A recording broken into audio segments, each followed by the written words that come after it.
And with this cold weather Shane was talking about on the way, the city of Austin is opening its overnight shelters starting tomorrow night, so people will have warm places to stay.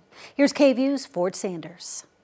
32 degrees or lower, with some exceptions, is what the temperature needs to fall to before the city of Austin activates its overnight cold weather shelters. There's no longer a question of if we will have extreme weather in our region, but now when.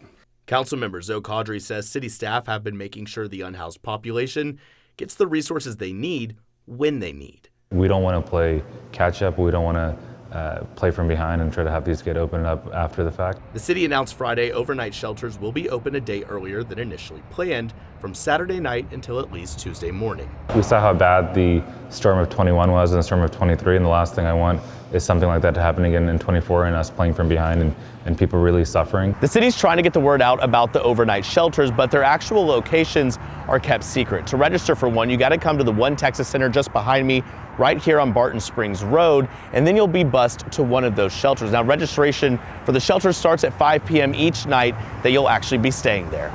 If people can't get to the One Texas Center, Cap Metro will bus people to that spot for free.